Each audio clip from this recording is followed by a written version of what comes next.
इफिसियों को लिखी गई पत्री, पहला अध्याय।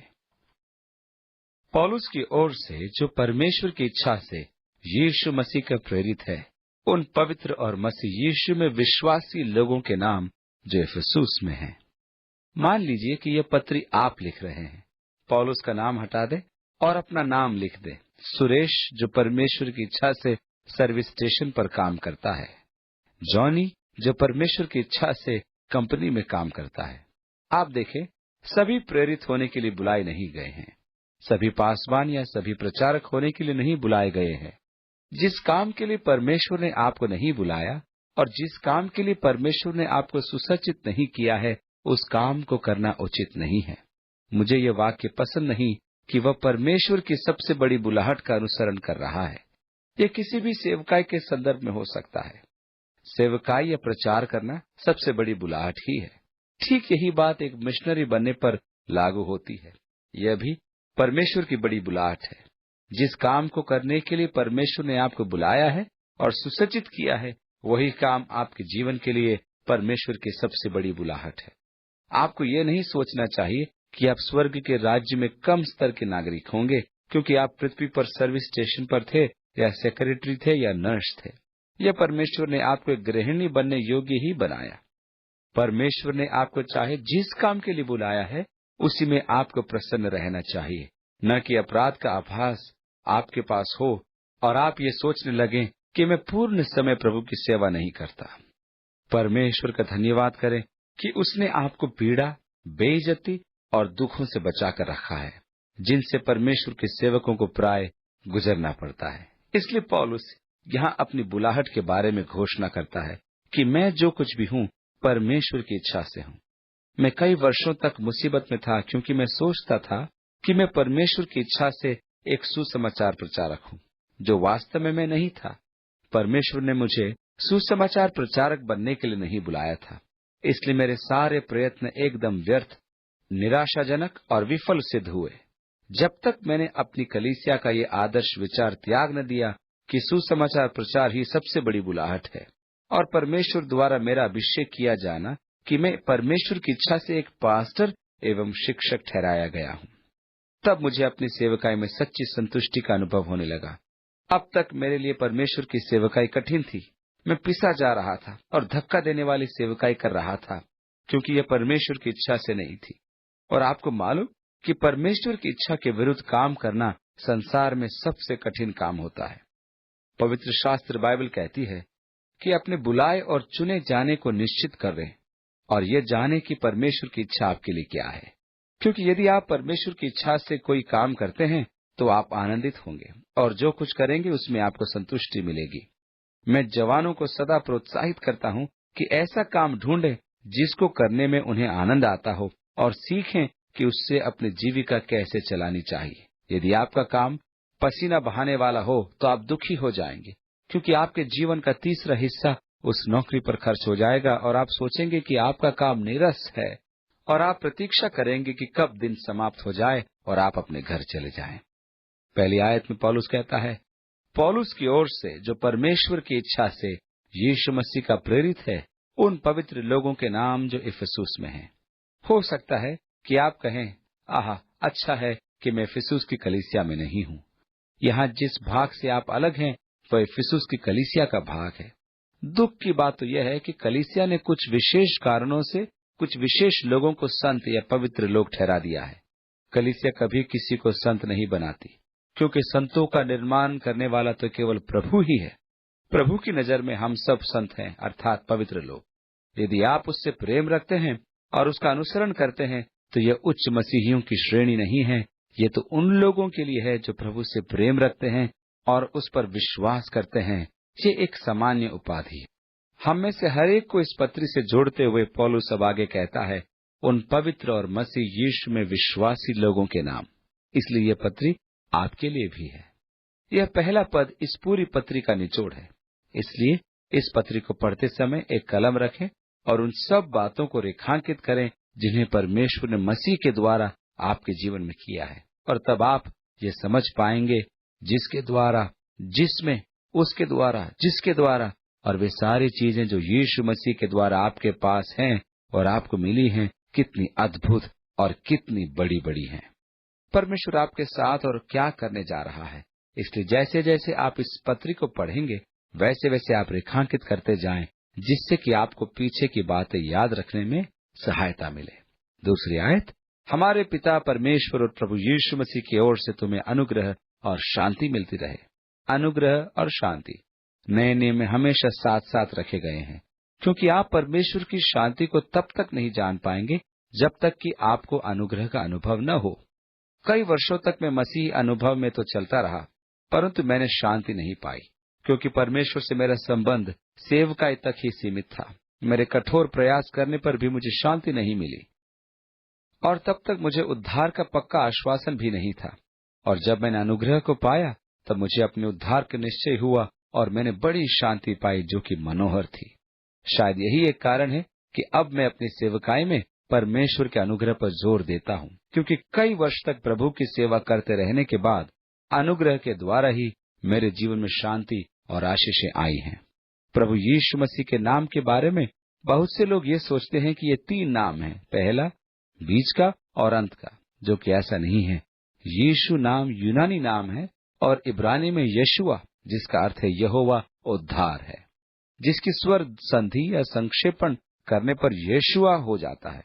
यहोवा यशुआ के यौगिक नामों में से एक है। यीशु नाम यूनानी से आया है, जिनसे कहा गया था कि उसका नाम यीशु पुकारे, क्योंकि वह अपने लोगों को उनके पापों से उद्धार दिलाएगा। प्रभु उद्धार करता है, इसलिए उसको यशुआ बोलना, क्योंकि वह अपने लोगों को उनके पापों से उद्धार दिलाएगा। और इब्रानी शब्द में मसीह के लिए यूनानी का ख्रीस्त शब्द लिया गया है, जो उसके जीवन उद्देश्य अर्थात मिशन को बताता है। वो परमेश्वर का प्रतिज्ञा किया हुआ उद्धारकर्ता और अभिषिक्त मसीह है। प्रभु तो उसकी उपाधि है। हमारे साथ समस्या यह है कि हम इसे नाम मात्र ही समझते हैं, इसलिए उसकी उपाधि से अधिक उसका नाम प्रयोग करते हैं। ये शब्द उसके साथ हमारे संबंधों को दर्शाता है। यदि वह प्रभु है तो हम ड्यूलोस यूनानी में अर्थात गुलाम हुए, बल्कि बंधुए दास। हमें प्रभु के साथ दास का संबंध बनाना होगा, क्योंकि हमारे लिए ये संबंध बनाना महत्वपूर्ण है। यीशु ने कहा, तुम मुझे हे प्रभु क्यों कहते हो, जबकि मेरी आज्ञाओं को नहीं मानते। यह तो असंगत है, फिर भी लोग उससे प्रभु कहते हैं और उसकी आज्ञाओं को नहीं मानते। इसलिए हमें जानना चाहिए, ये नाम नहीं बल्कि उपाधि है। हमें प्रभु के साथ उचित संबंध बनाने चाहिए। मुंह से अंगीकार करें कि यीशु मसीह ही प्रभु है और मन से विश्वास करें कि परमेश्वर ने उसे मुर्दों में से जिलाया, तो तुम बचाए जाओगे। क्योंकि उद्धार के लिए मुंह से अंगीकार किया जाता है। किसे अंगीकार करें? कि यीशु ही प्रभु है। परंतु ये खाली अंगीकार ही नहीं, क्योंकि उस दिन बहुत से लोग आएंगे और कहेंगे, प्रभु प्रभु हमारे लिए दरवाजा खोलो। और वो जवाब देगा, मैं तुम्हें नहीं जानता। तुम क्या समझते हो कि तुमने मेरी सेवा की है, लेकिन तुमने कभी मेरी सेवा नहीं करी। मात्र उपाधि संबंध, इनको आप सहज और हल्का न लें। अब पौलुस तुरंत उन विषय वस्तुओं पर आता है जिनके बारे में वो बात करना चाहता है। 3 आयत में, हमारे प्रभु यीशु मसीह के परमेश्वर और पिता का धन्यवाद हो कि उसने हमें मसीह में स्वर्गीय स्थानों में सब प्रकार की आशीषें दी। सबसे पहले वह सब आत्मिक आशीषों के लिए परमेश्वर को धन्यवाद देता है। आज ऐसे कई लोग हैं जो सांसारिक आशीषों की ही बात किया करते हैं, और ऐसे भी अनेक लोग हैं जो प्रचार करते हैं कि परमेश्वर के हर एक संत को सांसारिक आशीषों की भरमार होनी चाहिए, क्योंकि उनकी साक्षियां भी सांसारिक आशीषों से संबंधित होती हैं। कभी कभी तो मुझे आश्चर्य होता है कि लोग इस तरह कहते हैं कि मैं एमवे की सभा में हूं या कलीसिया की आराधना में हूं, मुझे मालूम नहीं पड़ता। परंतु यहाँ पौलुस आत्मिक आशीषों के लिए परमेश्वर का धन्यवाद कर रहा है। ध्यान से पढ़िए कि पौलुस किस बात के लिए धन्यवाद दे रहा है। पौलुस मनुष्य की आत्मिक स्थिति को बता रहा है। यदि एक मनुष्य आत्मा के पीछे चलता है तो वह आत्मिक बातें पसंद करेगा और वो परमेश्वर को आत्मिक चीजों के लिए धन्यवाद देगा। और यदि वह मनुष्य सांसारिक है तो वह सांसारिक चीजों में ध्यान लगाता है और हमेशा सांसारिक आशीषों की बातें किया करेगा। ऐसे लोगों से सावधान रहें। बाइबल कहती है, जो ये कहते हैं कि धार्मिकता सांसारिक समृद्धि पाने का रास्ता है, उनसे दूर रहें। प्रेरित पौलुस परमेश्वर की आत्मिक आशीषों के लिए उसे धन्यवाद देता है। पौलुस इफिसियों को लिखे इस पत्री के पहले 3 अध्यायों में आत्मिक आशीषों की गिनती करा रहा है जो उन्हें मसीह यीशु के द्वारा मिलती हैं। उसे वह पहले 3 अध्यायों में बताता है कि हमें परमेश्वर से क्या क्या मिला है। मैं समझता हूं कि कलीसियाओं में सबसे बड़ी समस्या इस बात की उठती है, जिसे हम हमेशा सुनते हैं, कि हमें परमेश्वर के लिए क्या क्या करना चाहिए। और मैं यही सुनते हुए बड़ा हुआ। जिस किसी भी आराधना में मैंने भाग लिया, मुझे ऐसे ही लगा कि मानो कोई यहाँ ये कह रहा है कि परमेश्वर के लिए हमें क्या करना चाहिए। इसलिए मुझे दुख हुआ और मेरा विवेक मुझे दोष देता रहा कि मुझे और बहुत कुछ करना है, जिससे मैं अब तक सफल नहीं हुआ हूँ। मैं बहुत कुछ करना चाहता था, पर मैं कमजोर था। मुझे बहुत प्रार्थना करनी थी, इसलिए मैं रविवार की रात घुटनों पर होकर कहता, परमेश्वर, इस सप्ताह में ज्यादा प्रार्थना करूंगा।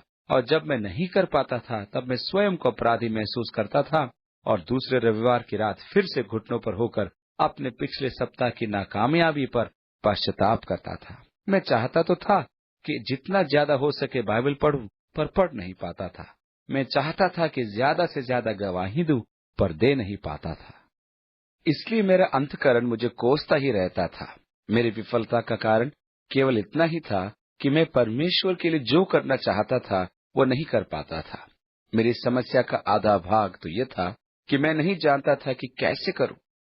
मैं अपनी सेवा में वर्षों तक इसी नमूने पर चलता रहा।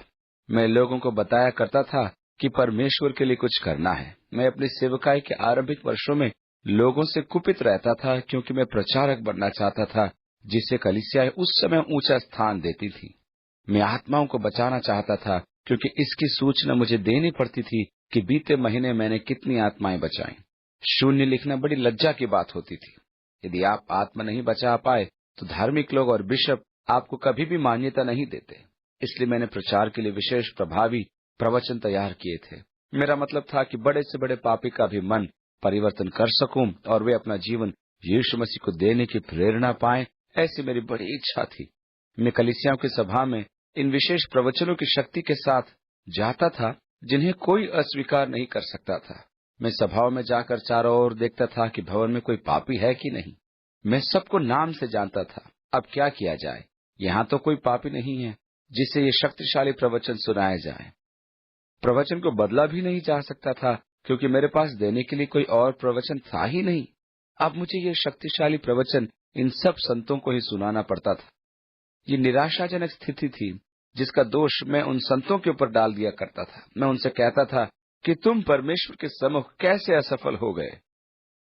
जो कुछ तुम्हें करना था, यदि तुमने किया होता तो ये भवन पापियों से भरा होता। हे पापियों, सुसमाचार का वचन सुनो। तुम्हें अपने पड़ोसियों को आज रात अपने साथ लाना चाहिए था। और मैं इस प्रकार उन पर बोझ डालता था और उनके सिर झुक जाते थे। मैं एक प्रकार से उनकी पीठ पर कोड़े बरसाता था, उनके मसीही जीवन को असफल बताता था। मेरे पास उन संतों को सुनाने के लिए यही एक सुसमाचार था। इस प्रकार मैंने निराश और अपराधी विवेक वाले संतों की एक कलीसिया तैयार कर दी। मैं उनसे कहता था कि यीशु को अपना जीवन फिर से देने पर विचार करो। कम से कम लोगों को कलीसिया में तो लाओ। और फिर मेरे मुंह के कोड़ों से मैं अपने ही लोगों पर वार किया करता था। ये एक आश्चर्यजनक बात थी और उनके सिर शर्म से झुक जाते थे। मैं जानता हूँ मुझे ज्यादा नहीं कहना चाहिए, पर क्या करूं? मेरी कलीसिया का पादरी उद्धार के संदेश के सिवाय और कोई संदेश देता ही नहीं है। सच तो यह है कि मैंने कभी भी उन्हें उद्धार से आगे की ओर ले जाने का प्रयास ही नहीं किया। मैंने उन्हें आत्मा के साथ चलना नहीं सिखाया कि वे वचन में उन्नति करें और परिपक्व हो जाएं। एक दिन परमेश्वर ने मेरी सेवकाई बदल दी। मैं एक शिक्षक से पादरी बन गया और मुझे वचन प्रचार से छुटकारा मिला और मैंने दूसरों की भेड़ों को चराना आरंभ किया ताकि उनको स्वस्थ बनाऊं। तब मेरी सेवा में एक नाटकीय बदलाव आया। अब मैं भेड़ों को वचन के सोंटों से नहीं मारता था, बल्कि उनको वचन के द्वारा पोषित करता था और भेड़ें स्वस्थ होती गईं और उनके संतान उत्पन्न होने लगी। अब उनके पास अपने पड़ोसियों के साथ बांटने के लिए बहुत कुछ हो गया। मसीह उनका जीवन और उनकी गवाही बन गया। परमेश्वर के वचन और पवित्र आत्मा के सामर्थ्य से उनका जीवन बदल गया।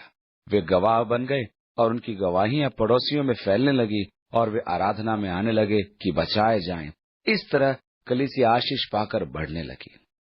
कलीसियाएं हमेशा इस बात पर जोर देती रही हैं कि हमें परमेश्वर के लिए क्या करना है, परंतु बाइबल हमें ऐसा नहीं सिखाती।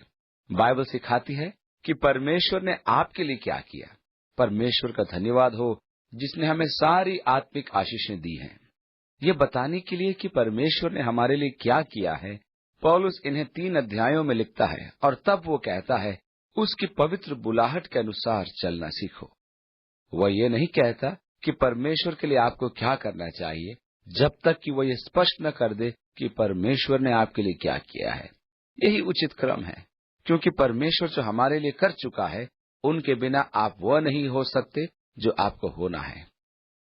दूसरे शब्दों में, परमेश्वर के कार्य को हमारे जीवन में प्रथम स्थान देना ही होगा। नए नियम में भी यही क्रम चलता रहता है। परमेश्वर के लिए कुछ भी करने से पहले आपके लिए किए गए परमेश्वर के कार्य आते हैं और आपको याद दिलाते हैं कि परमेश्वर ने आपके लिए क्या क्या किया है। पतरस ने भी यही कहा कि हमारे प्रभु यीशु मसीह के परमेश्वर और पिता का धन्यवाद हो, जिसने यीशु मसीह के मरे हुओं में से जी उठने के द्वारा अपनी बड़ी दया से हमें जीवित आशा के लिए नया जन्म दिया, अर्थात एक अविनाशी और निर्मल और अजर मिरास के लिए जो तुम्हारे लिए स्वर्ग में रखी है, जिनकी रक्षा परमेश्वर के सामर्थ्य से विश्वास के द्वारा उस उद्धार के लिए जो आने वाले समय में प्रकट होने वाला है की जाती है। ये सब परमेश्वर ने हमारे लिए किया है। परमेश्वर का धन्यवाद हो कि उसने यीशु मसीह के मरे हुओं में से जी उठने के द्वारा अपनी बड़ी दया से हमें जीवित आशा के लिए नया जन्म दिया है, अर्थात एक अविनाशी, निर्मल और अजर मिरास जो मुरझाने की नहीं। ठीक है, आप कहते हैं, क्या मुझे कुछ नहीं करना? हाँ, केवल निष्ठा के साथ विश्वास करना है, यही वो चाहता है। जो कुछ उसने आपके लिए किया है, उस पर विश्वास करें। हमें नए नियम के नमूने पर चलना है और परमेश्वर के महिमामय कार्यों को अपने व्यवहार में लाना है। धन्य है परमेश्वर यीशु मसीह का पिता, जिसने हमें स्वर्गीय स्थानों में सब आत्मिक आशीषें दी हैं। उसने हमें चुना है। ये बात मुझे आनंदित भी करती है और साथ ही साथ भयभीत भी कर देती है। मैं इसके विरुद्ध तर्क करता हूँ और मैं कहता हूँ कि परमेश्वर ने मुझे क्यों चुना, मैं इसके योग्य नहीं था। कुछ लोग कहते हैं कि मुझे ये ईश्वरीय चुनाव का धर्म सिद्धांत पसंद नहीं। पर क्यों भाई? पता नहीं कि परमेश्वर ने मुझे क्यों चुना है। कुछ भी हो, मेरा सांसारिक मन इसके साथ युद्ध करता है। मैं खुश हूं कि परमेश्वर ने मुझे चुनाव करने दिया। चुनाव के साथ जो कार्यभार होते हैं, उन्हें भी मैं जानता हूं। मैं खुश था कि परमेश्वर ने मुझे मौका दिया है कि मैं चुनाव करूं कि बाकी जीवन में मैं किसके साथ रहूंगा। मुझे किसी को मेरे ऊपर थोपे जाने से नफरत है। मैं उस चुनाव से खुश होता हूं, लेकिन परमेश्वर के अधिकार का इनकार करके कई बार मैं कहता हूं, परमेश्वर तुझे चुनने का अधिकार नहीं कि तू किसके साथ अनंत जीवन बिताएगा। यह कहकर लोग परमेश्वर के ईश्वरीय चुनाव के धर्म सिद्धांत का विरोध करते हैं। इस तरह उसने हमें चुन लिया है। यहाँ रुचि की बात तो यह है कि पौलुस अपनी सूची में इसे ऊपर रखता है। हमारी सूची में भी सबसे ऊपर हमारा चुना जाना होना चाहिए। क्या ही अनुपम आशीष है कि परमेश्वर ने मुझे अपने साथ अनंत जीवन बिताने को चुना है। अद्भुत बात तो यह है कि जब परमेश्वर ने हमें चुना, तब उसका ये चुनाव पृथ्वी की नींव डालने से पहले था, जो हमें अब हर परिस्थिति के समझने में सहायता करती है। हमारा चुना जाना ये दर्शाता है कि उसने हमें पहले से ही चुन रखा है, क्योंकि वह सब कुछ जानता है। उसे नया कुछ भी सीखने की आवश्यकता नहीं है, और यदि उसे नया कुछ सीखना हो तो उसका अर्थ यह हुआ कि वह कुछ जानता ही नहीं है। याकूब अपनी पत्री में कहता है, वो आरंभ से सारी बातों को जानता है। अतः मेरे चुने जाने का ज्ञान उसे आदि से है, क्योंकि वह सब बातों को पहले से जानता है। उसके अनंत ज्ञान और नियति में तथा उसके चुनाव और उसमें हमारा चुना जाना, इसको समझने में हमें कुछ कठिनाई हो सकती है, क्योंकि हम उस गहराई में नहीं सोच सकते हैं। यदि आपसे पूछा जाए कि आपको यह सौभाग्य कब प्राप्त हुआ, तो आपका उत्तर होगा, मैं नहीं जानता। आप सब जानते हैं और उस प्रकार जानते हैं जैसे परमेश्वर पहले से सब जानता है कि उसने मेरा चुनाव किया है। मान लीजिए आपके पास ये क्षमता होती कि आपको हर एक बात होने से पहले ही पता चल जाती, तो फिर क्या होता? आप आदिकाल में चले जाते और अपने भाग्य को सुधार सकते थे। मैंने अपने जीवन में कुछ चुनाव किए हैं, पर देरी से, जिनके लिए मैं आज भी पछताता हूँ। मैंने अपने जीवन में कुछ छोटे निर्णय किए जैसे किसी वस्तु को समय से पहले ही बेच दिया या गलत समय पर खरीद लिया इत्यादि। यदि मेरे पास अनंत ज्ञान होता तो मैं हानि उठाने के निर्णय क्यों लेता? यदि आप पहले से जानते कि गेंद के खेल में कौन जीतेगा या फिर घोड़े की दौड़ में कौन जीतेगा, तब तो आप इस ज्ञान के साथ हमेशा खेल के मैदान में जाते। जरा सोचिए, आप इस अनंत ज्ञान के साथ क्या करते? जब आप हर घोड़े के बारे में जानते कि वो दौड़ में क्या करेगा, तो आप वहां जाकर क्या टिकट खरीदते? मुझे नहीं पता। क्या आप हारने वाले घोड़े की टिकट खरीदते? नहीं, तब तो आप मूर्ख ठहरते। निश्चय ही आप जीतने वाले घोड़े का टिकट खरीदते, क्योंकि आप जानते हैं कि कौन सा घोड़ा दौड़ में जीतेगा। आप अपना निर्णय पहले से ही बता देते कि कौन सा घोड़ा दौड़ में जीतेगा। आप अपना चुनाव पहले से बता देते कि निर्णय क्या होगा, क्योंकि आप पहले से जानते हैं कि क्या होने जा रहा है। परमेश्वर का चुनाव मुझे आनंद प्रदान करता है, क्योंकि वह हारने वालों को नहीं चुनता, परंतु जीतने वालों को चुनता है। मेरा चुना जाना यह साबित करता है कि मैं जीतूंगा। संसार की सृष्टि से पहले चुना गया, जिससे कि मुझे असीम शांति मिलती है। आप कह सकते हैं कि परमेश्वर चुनाव करे, ये ठीक नहीं, क्योंकि यदि वो चुने तो फिर कौन बचाया जा सकता है? वो तो उसे भी चुनता है जो नाश होने वाले हैं। ये सच्चाई है कि परमेश्वर पहले से ही जानता है कि कौन बचाए जाएंगे और वो उन्हें चुनता है। वो किसी को भी अपने चुनाव के बाहर नहीं छोड़ता, क्योंकि पवित्र शास्त्र कहता है, जो कोई चाहता है आए और जीवन के जल में से सेंत मेंत पिए। हर एक मनुष्य जो परमेश्वर के पास आया, वो लौटाया नहीं गया। क्या होता यदि परमेश्वर मुझे न चुनता? आप कैसे कह सकते हैं कि उसने आपको नहीं चुना है? या मैं एक मसीही नहीं हूं? ठीक है, तो आप मसीही क्यों नहीं हैं? क्या आप कहते हैं कि मैं मसीह होना नहीं चाहता हूं? तब तो दुख की बात है। शायद उसने आपको नहीं चुना होगा, ऐसा हम सोच सकते हैं, परंतु केवल मसीह यीशु को ग्रहण करके हम अपने चुने या न चुने जाने को जान सकते हैं, और इस प्रकार आप समझ पाएंगे कि उसने आपको जगत की उत्पत्ति से पहले ही चुन लिया। किसी भी सवाल का जवाब आपको मिल सकता है यदि आप कहें, प्रभु मेरे जीवन में आइए और मैं एक विश्वासी बनना चाहता हूं और मैं प्रभु यीशु मसीह आपके पीछे ही चलना चाहता हूं। और तब आप समझ जाएंगे कि परमेश्वर ने जगत की उत्पत्ति से पहले आपको चुना है, और परमेश्वर आपको दिखाएगा कि उसने आपको चुना है। वह समय और परिस्थितियों को जानता है कि किस प्रकार उसने आपको जगत की उत्पत्ति से पहले चुना। फिर भी कई लोगों को अभी भी समस्या है, और लोग पूछते हैं कि परमेश्वर ने हमें क्यों चुना? उसने तो हमें चुनाव करने की क्षमता दी थी। और यही लोग पूछते हैं कि यदि परमेश्वर ने चुना है कि कौन कौन उद्धार पाएगा, तो फिर हमें सुसमाचार प्रचार करने की क्या आवश्यकता है? याद रखिए, रोमियो 10:9 में हमें बताया गया कि आपको बस इतना ही कहना है कि यीशु ही प्रभु है, आपका उद्धार हो जाएगा, और फिर आप जान जाएंगे कि आप चुने गए हैं कि नहीं। परमेश्वर जानता है कि आप क्या चुनाव करने वाले हैं, क्योंकि चुनाव करने वाले तो आप स्वयं ही हैं। परमेश्वर चुनाव नहीं करता, वो सिर्फ दरवाजा खोले खड़ा रहता है, क्योंकि परमेश्वर सर्वज्ञानी है और वह हर एक को जानता है कि वह क्या चुनाव करने जा रहा है। वह तो पहले से ही जानता है कि आप किसका चुनाव करेंगे। 4 आयत में, जैसा उसने हमें जगत की उत्पत्ति से पहले उसमें चुन लिया कि हम उसके निकट प्रेम में पवित्र और निर्दोष हों। हम जगत की उत्पत्ति से पहले ही चुन लिए गए कि हम उसके सामने उसके प्रेम में पवित्र और निर्दोष हों। ये बेहद कठिन है कि हम उसे नजरअंदाज करें कि परमेश्वर ने आपको क्यों चुना, कि आप उसके सामने पवित्र और निर्दोष खड़े हों। यहूदा की पत्री में हम पढ़ते हैं, अब जो तुम्हें ठोकर खाने से बचा सकता है और अपनी महिमा की भरपूरी के सामने मगन और निर्दोष करके खड़ा कर सकता है। और तब एक दिन हमारा नाम पुकारा जाएगा और हम खड़े हो जाएंगे और परमेश्वर हमें देखेगा और यीशु आगे आकर कहेगा, पिता ये मेरा है, मसीह में पवित्र, निर्दोष और मासूम और बेगुनाह। मसीह में होकर हम परमेश्वर के सम्मुख निर्दोष और पवित्र खड़े हो सकेंगे।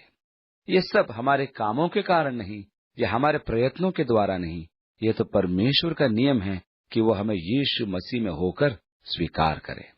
5वीं आयत, और अपनी इच्छा की सुमति के अनुसार हमें अपने लिए पहले से ठहराया कि यीशु मसीह के द्वारा उसके ले पालक पुत्र हों।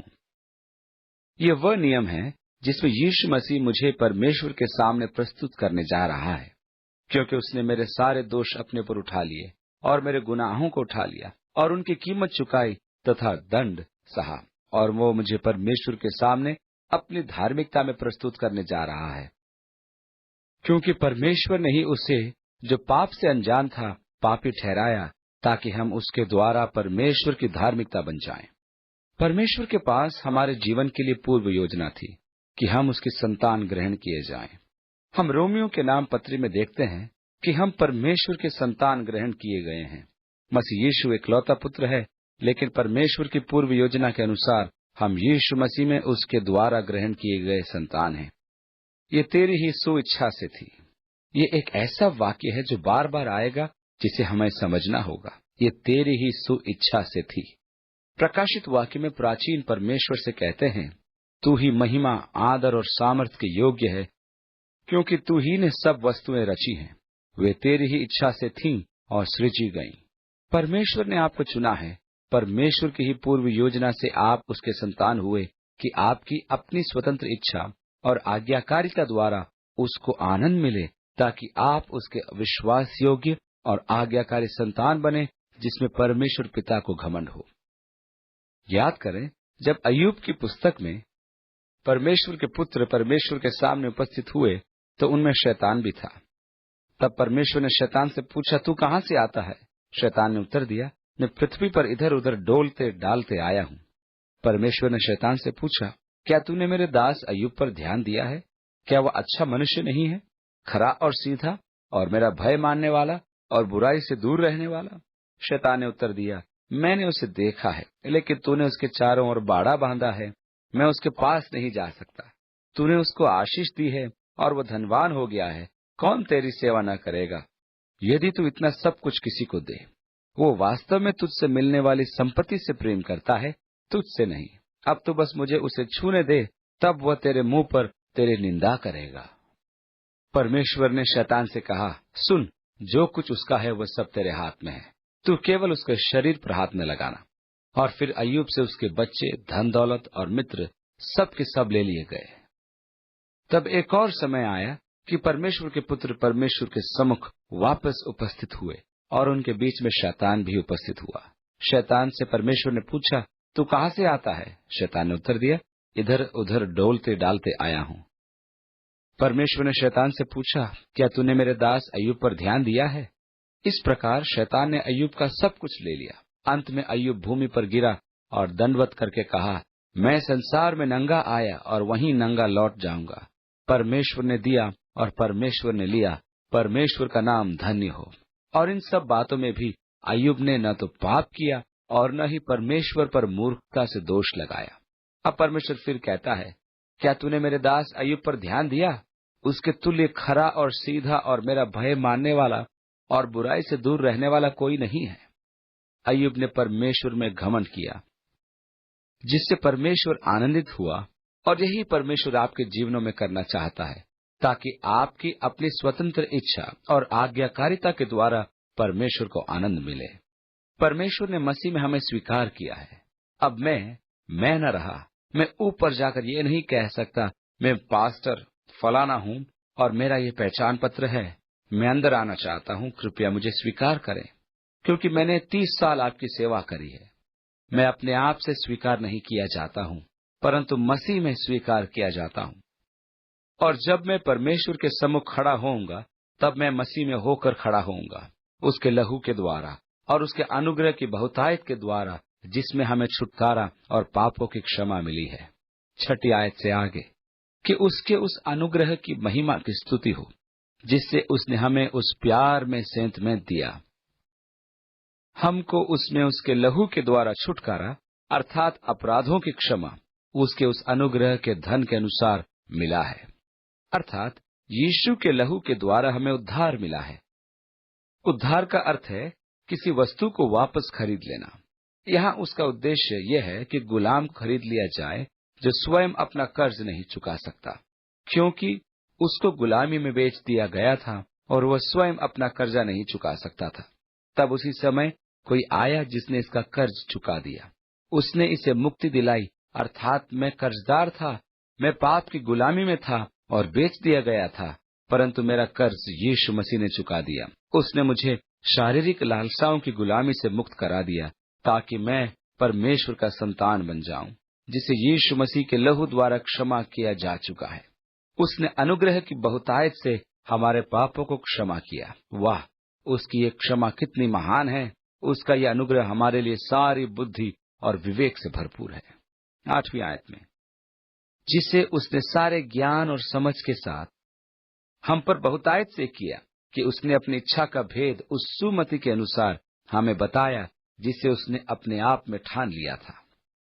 यानी कि जिसने अपनी इच्छा का भेद हम पर प्रकट किया है, यह उसकी इच्छा के अनुसार था, जिसका प्रयोजन परमेश्वर ने अपने आप किया था। यहाँ फिर से वही बात आती है कि परमेश्वर की इच्छा अर्थात परमेश्वर का उद्देश्य, और इस प्रकार उसने हम पर अपनी इच्छा की भेद को प्रकट किया।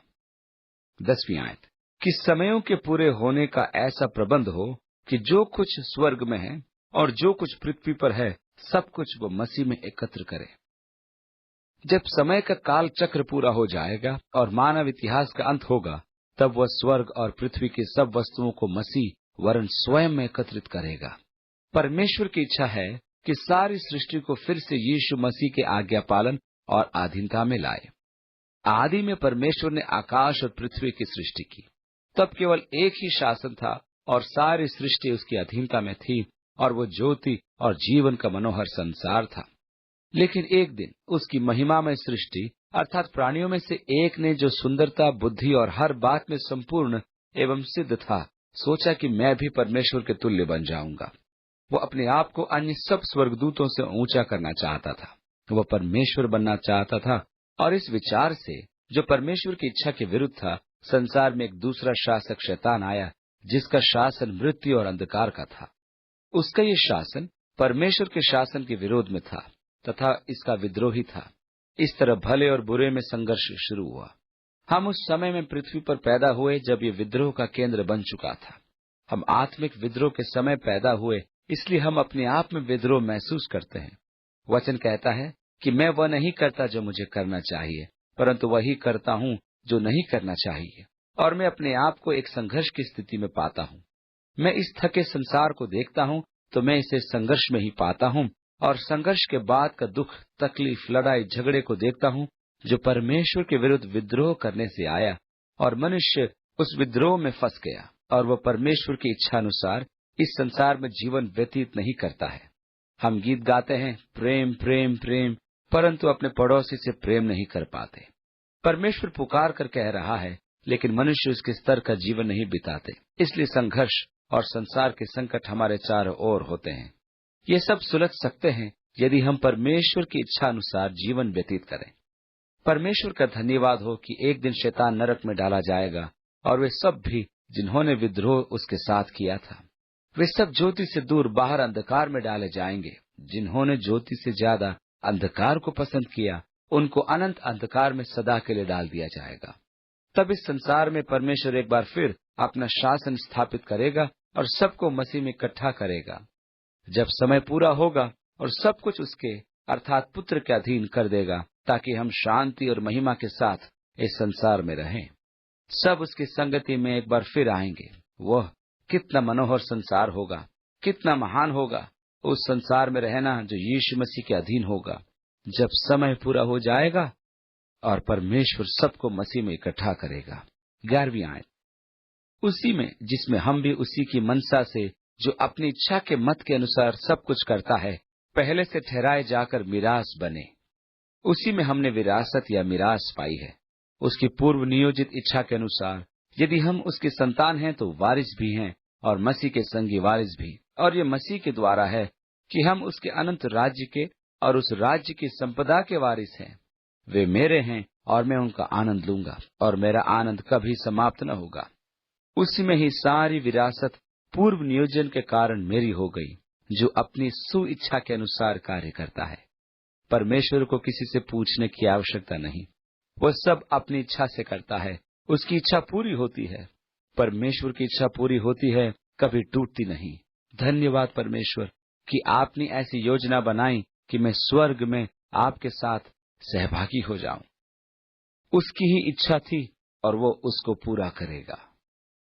12वीं आयत, ताकि हम जिन्होंने पहले से मसीह पर आशा रखी थी उसकी महिमा की स्तुति के कारण हो। हमें उसकी महिमा की बड़ाई के लिए होना चाहिए, क्योंकि हम यीशु मसीह में भरोसा करते हैं। जब आप उसके पुत्र यीशु पर भरोसा करते हैं, तब परमेश्वर कहता है, उन्हें देखो और उनके भरोसे को देखो। बहुत बार हमारा विश्वास परखा जाता है। क्या मैं यीशु पर उस समय विश्वास करूंगा जब हालात खराब होंगे? क्या मैं अच्छे समय में ही विश्वास करता हूँ? मैं कहता हूँ, जब जीवन में सुख, चैन और बहुत अच्छा है, प्रभु मैं तुझ पर हर बातों में विश्वास करता हूँ। पर क्या जब चीजें बिगड़ जाएंगी या सब कुछ बुरा होगा, तब मैं क्या विश्वास करूंगा? क्या जब उसके कार्य समझ में आते हैं अथवा न आते हैं, तब भी मैं विश्वास करूंगा? बहुत बार परमेश्वर मुझे ऐसी परिस्थिति में डालता है जिसे मैं नहीं समझता, कि वह देखे कि मेरा विश्वास पक्का है या नहीं। यदि मैं उन अंधेरे स्थानों में, दुख में, सवाल करने के स्थान में विश्वास करता हूँ, तो उसके अनुग्रह की बड़ाई होती है, न कि इसमें जब मैं विश्वास करूं जब हालात अच्छे हों। मसीह में मेरा विश्वास, आपका विश्वास जो वचन सुनने के बाद आया, जो उद्धार का सुसमाचार है और जिस पर विश्वास के द्वारा प्रतिज्ञा के अनुसार दिए गए पवित्र आत्मा के द्वारा मोहर किया गया है। इफिसुस एक बड़ा समुद्री तट था, जहां संसार के पूर्वी भाग से माल आता था, और रोम से व्यापारी इफिसुस की बड़ी मंडियों में, थोक बाजार में सामान लेने आते थे और खरीदकर बंडलों में बांधकर उन बंडलों पर अंगूठी को मोम पर लगाकर मोहर लगाते थे। सबके पास मोम और अपने हस्ताक्षर की अंगूठी होती थी, जिसको मोम पर दबाकर लगाया जाता था। यह व्यापारियों की मोहर होती थी, जिसे वो जहाज पर लगाते, और जहाज रोम में पुतियोली बंदरगाह जाता, और नौकर जो उसके साथ जाते, तो वे सामान उतारते समय कहते, यहाँ और यहाँ और यहाँ आपका सामान पड़ा है, और अपना माल अपने मालिक की मोहर देखकर निकालते थे। ये स्वामित्व की मोहर, ये मेरा है, मैं इसका स्वामी हूँ, इस पर मेरी मोहर है, इस पर मेरा स्वामित्व का चिन्ह है। परमेश्वर ने आपको खरीद लिया है जब आपने यीशु पर विश्वास किया, और यही नहीं, उसने मुझ पर अपने स्वामित्व की मोहर लगाई। ये आपको सुरक्षित करता है कि परमेश्वर ने आप पर मोहर लगा दी है। आप उसके हैं और मेरे जीवन पर उसका अधिकार है और उसकी मोहर है। उसका पवित्र आत्मा जो उसने मुझे दिया है, परमेश्वर के स्वामित्व की मोहर है। और 13वीं आयत में, और उसी में तुम पर भी, जब तुमने सत्य का वचन सुना, जो तुम्हारे उद्धार का सुसमाचार है, और जिस पर तुमने विश्वास किया, प्रतिज्ञा किए हुए पवित्र आत्मा की छाप लगी, जिसमें हम पवित्र आत्मा के द्वारा मोहर किए गए। और ये मिरास का बयाना है, जब तक कि वह खरीदार के हाथ न पहुंचे, ये तुरंत दाम चुकाना है। मैं अखबार में विज्ञापन देता हूँ, मुझे अपनी कार बेचनी है, और आप आकर कहते हैं, मुझे आपकी कार चाहिए, मैं इसको खरीदना चाहता हूँ। मुझे बैंक जाकर पैसा निकालना होगा, और मैं पूछता हूँ, क्या आप सच में खरीदना चाहते हैं? आप कहेंगे, हाँ, मैं सचमुच खरीदना चाहता हूँ, बस बैंक जाकर आऊंगा और आपको पैसे लाकर दे दूंगा। तब मैं कहूंगा, नहीं नहीं, मुझे अग्रिम राशि दे दीजिए, क्योंकि अगर कोई 5 मिनट के अंदर आ गया और उसके पास नकद हुआ, तब मैं आपके लिए कार नहीं रखे रहूंगा। हो सकता है कि बैंक जाते समय आपका इरादा बदल जाए या बैंक आपको पैसा न दे तो। 14वीं आयत में, वह उसके मोल लिए हुओं के छुटकारे के लिए हमारी मिरास का बयाना है, ताकि उसकी महिमा की स्तुति हो। इस तरह आपके लिए ठहर कर मैं एक पक्के खरीदार को खो दूंगा, इसलिए मुझे अग्रिम राशि दो कि मैं कार आपके लिए रखूं। तो मुझे अग्रिम राशि दो और कार तुम्हारी हो जाएगी। ये अग्रिम राशि, जिसको वे बयाना कहते हैं, जिसका अर्थ है कि मैंने इसे खरीदने का दृढ़ निश्चय कर लिया है। आपका बयाना यह दिखा रहा है कि आप कार खरीदने को वचनबद्ध हैं, जो बदला नहीं जा सकता। बयाना यह प्रमाणित करता है कि आप सारी कार्यवाही पूरी करके कार खरीद लेंगे। परमेश्वर ने मेरे लिए बयाना दिया है, मैं यीशु मसीह के द्वारा खरीदा गया हूँ। उसने मुझ पर स्वामित्व की मोहर लगाई है, उसने पूरी कीमत चुका दी है, उस दिन तक के लिए जब उसका उद्धार का कार्य पूरा होगा और वह मुझे अपने राज्य में ले जाएगा। समझ लीजिए, इस शरीर का अभी तक उद्धार नहीं हुआ है। आत्मा जो भ्रष्ट शरीर में रहती है, उसी का उद्धार हुआ है, और मैं शरीर के उद्धार की प्रतीक्षा में हूँ। जो नया शरीर परमेश्वर का भवन होगा, वह हाथ से नहीं बना, और वह सदा स्वर्ग में रहेगा। मेरा उद्धार तब पूरा होगा जब मैं स्वर्ग में परमेश्वर के साथ रहूंगा। तब तक के लिए परमेश्वर कहता है कि उसने बयाना दिया है और वो उद्धार के इरादे में पक्का है। उसने आपके लिए पवित्र आत्मा का नकद मूल्य दिया है जो हमारे मिरास के बयाना है, और ये तब तक के लिए ही है जब तक हमारे उद्धार का काम पूरा न हो जाए। परमेश्वर एक दिन मेरे उद्धार का कार्य पूरा करेगा, तब मैं उसके साथ उसकी महिमा में रहूंगा। इसलिए मैं ये सुनकर कि तुम्हारा विश्वास प्रभु यीशु में और प्रेम सब पवित्र लोगों या संतों के लिए है, धन्यवाद करने से नहीं रुकता और अपनी प्रार्थनाओं में तुम्हें स्मरण करता हूँ। पौलुस की 2 प्रार्थनाओं में से एक प्रार्थना इफिसुस के लिए है, और पौलुस की यही बात मुझे अच्छी लगती है, और वो है सही दिशा में प्रार्थना, जो अधिकांश समय हमारे साथ नहीं होती।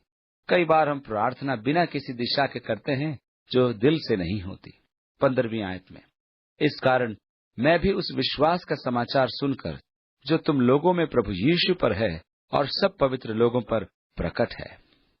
एक व्यक्ति है जिसको पीने की आदत है, और परमेश्वर उस व्यक्ति की सहायता करता है कि वे आगे को न पिए, क्योंकि उसका जीवन बर्बाद हो रहा है। अब यह व्यक्ति पीने वाले पाप से छूटकर संयमी पापी हो गया। यहाँ उसे संयमी पापी होकर उसे क्या मिला? उसकी खास जरूरत तो पाप से उद्धार की ही थी। कई बार हम लक्षणों को देखकर प्रार्थना करते हैं। यदि आप डॉक्टर के पास जाएंगे और आप सिर्फ लक्षणों के लिए इलाज कराएं, तो वो नीम हकीम ही होगा।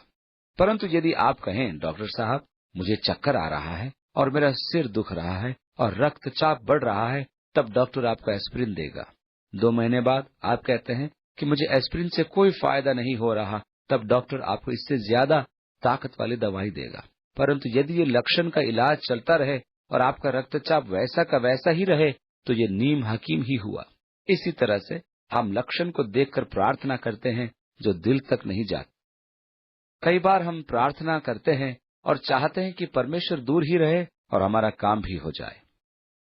एक बार एक लड़का गवाही दे रहा था कि पिछले सप्ताह वह किस प्रकार पाप में गिरा, लेकिन उसने पश्चाताप किया और कहा कि मैं इस बात की गवाही दूंगा कि जब मैं पाप में गिरा, परमेश्वर ने मुझे पाप के जाल से छुड़ा लिया। लेकिन वह फिर पाप में गिर गया, और फिर वो मंडली में खड़ा होकर गवाही देने लगा, परमेश्वर, मैं मकड़ी के समान जाल में फंस गया था, परंतु तूने मुझे फिर बचा लिया। उसने इतना कहा ही था कि पास में बैठे हुए एक लड़के ने बोला, परमेश्वर, उस मकड़ी को मार दे। क्या यही हमारी हृदय की प्रार्थना है? कई बार हम ऊपरी बातों को देखकर प्रार्थना करते हैं, जबकि इसके विपरीत हमारे हृदय की समस्याओं को हम नहीं देखते। परंतु पौलुस अपनी प्रार्थनाओं में हृदय की बातों को देखता है। आगे लिखा है, तुम्हारे लिए धन्यवाद करना नहीं छोड़ता, और अपनी प्रार्थनाओं में तुम्हें स्मरण किया करता हूँ कि हमारे परमेश्वर जो महिमा का पिता है, तुम्हें अपने पहचान में ज्ञान और प्रकाश की आत्मा दे। पौलुस की प्रार्थनाएं मुझे पसंद है।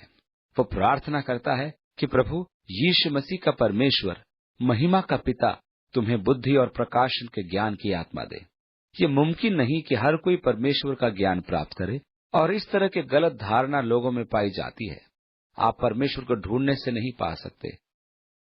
यही परमेश्वर के भक्त अय्यूब से उसके दोस्त एलीपज ने कहा, कौन है जो परमेश्वर को ढूंढ कर पा सकता है?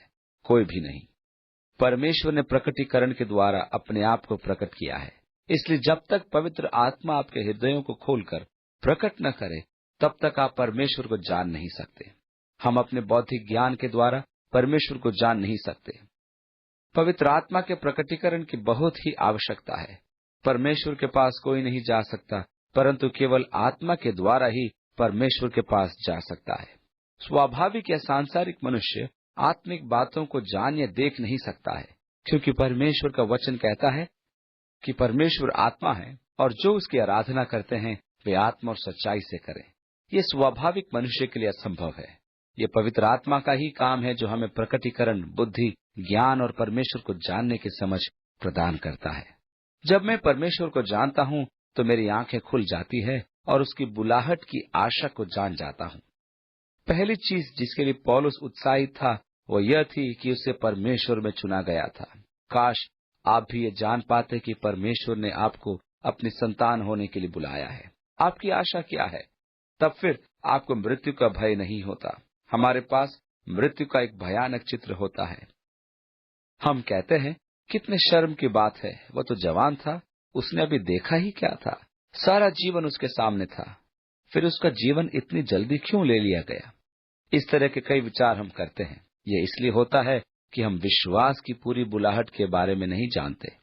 ये दुख की बात होती है कि उसने जीवन खो दिया, परंतु परमेश्वर के लिए नहीं। कई बार हम ऐसा भी कहते हैं, वह अब परमेश्वर की उपस्थिति में है, अब उसे इस संसार के नरक और दुखों से होकर नहीं गुजरना पड़ेगा। इस संसार के नरक से फिर कभी सामना नहीं करना पड़ेगा।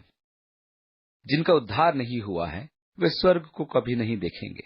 यदि आप जानते हैं कि परमेश्वर के भंडार में उसकी संतानों के लिए क्या क्या रखा है, तब संसार और उसकी चीजों के प्रति आपकी धारणा बदल जाएगी।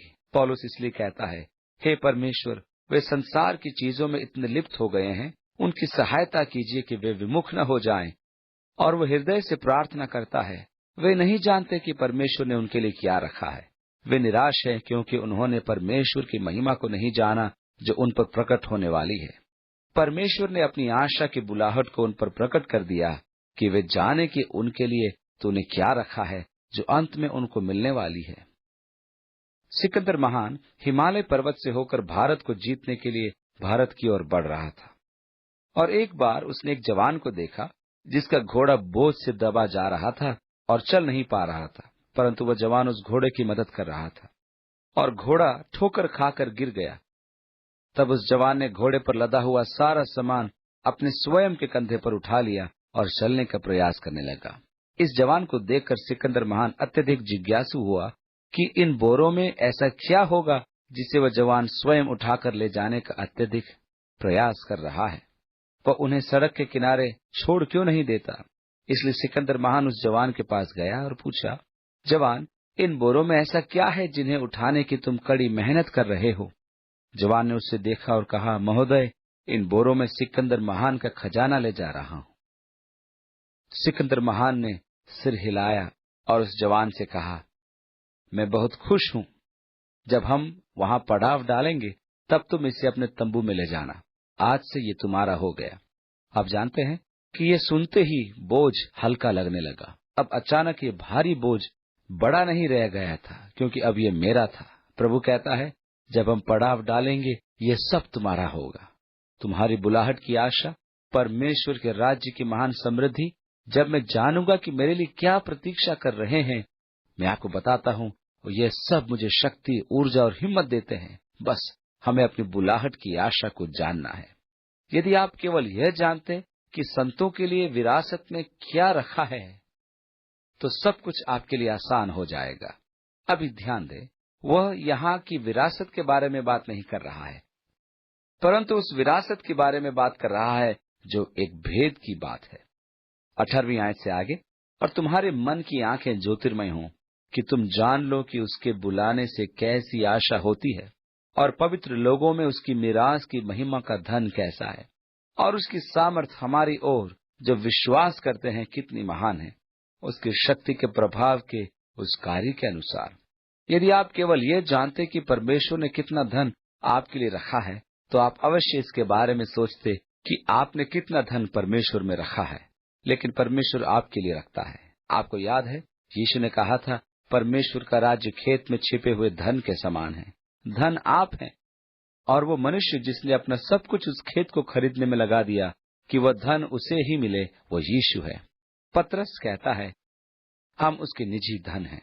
यदि आप ये जानते कि हम परमेश्वर के कितने कीमती धन हैं, तो अपने आप को कम नहीं आंकते, अपने आप को नीचा न दिखाते, क्योंकि मैं परमेश्वर का धन हूं और उसकी विरासत हूं।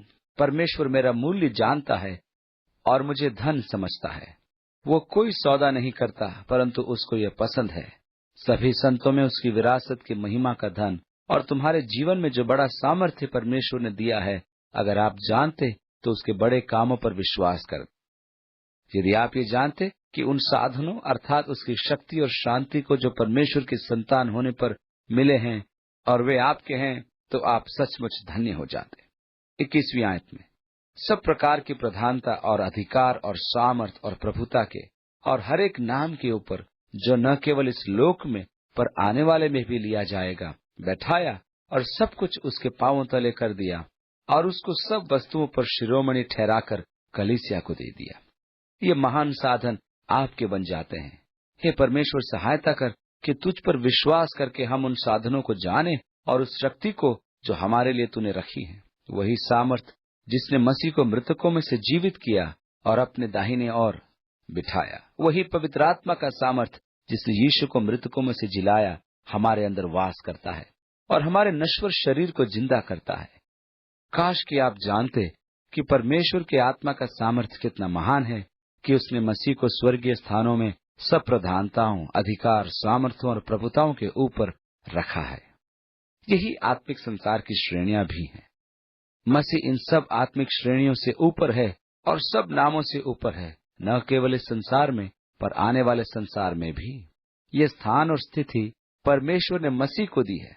जब हम फिलिपियों की पत्री पढ़ेंगे तब हम जान पाएंगे कि कैसे परमेश्वर ने उसे ऊंचा उठाया, उसे एक नाम दिया जो सब नामों में श्रेष्ठ और ऊंचा है, ताकि यीशु के नाम के आगे हर एक घुटना झुके और हर एक जीव स्वीकार करे कि यीशु मसीह ही प्रभु है। उसने सारी चीजें उसके कदमों के नीचे कर दी और अधिकार और सामर्थ उसको राज्य करने के लिए दिया और कलीसिया की हर चीजों पर मुखिया ठहराया। यीशु कलीसिया का सिर है। 23वीं आयत, ये उसकी देह है और उसी की परिपूर्णता है जो सब में सब कुछ पूर्ण करता है। उसका पवित्र देह कौन है? ये उसकी कलीसिया ही है, जिसमें उसकी परिपूर्णता है, जो सब में सब कुछ पूरा कर देता है। मैं आशा करता हूँ आप बाइबल के इस वचन पर मनन करते रहेंगे और ये प्रार्थना करता हूँ कि परमेश्वर आपके अंतःकरण में ये प्रकट करे कि आप उसके लिए कितने महत्वपूर्ण हैं, कि वह आपसे कितना प्रेम रखता है और कि उसने आपके लिए क्या उपकार किए हैं, कि उसने आपके लिए क्या क्या आशीषें रखी हैं। ये सब इसलिए कि वह आपके विश्वास और समर्पण के द्वारा आनंद और महिमा पाए।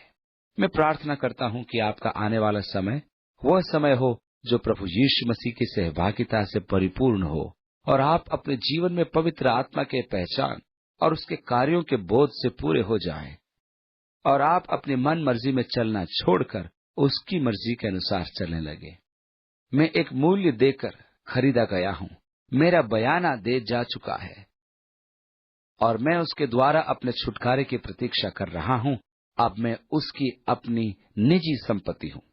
परमेश्वर के संतान बनकर आप कितने धन्य और धनी बन गए। इस संसार की चीजें प्रेमी यीशु मसीह के धन की बराबरी नहीं कर सकती। परमेश्वर में आपका वह धन संसार के धन संपत्ति और सोने से कहीं अधिक बढ़कर है। परमेश्वर आपको आशीष दे और अपने आत्मा से अभिषिक्त करे और अपने प्रेम से भरे तथा अपनी महिमा का ताज पहनाए। यीशु मसीह के नाम में आमीन।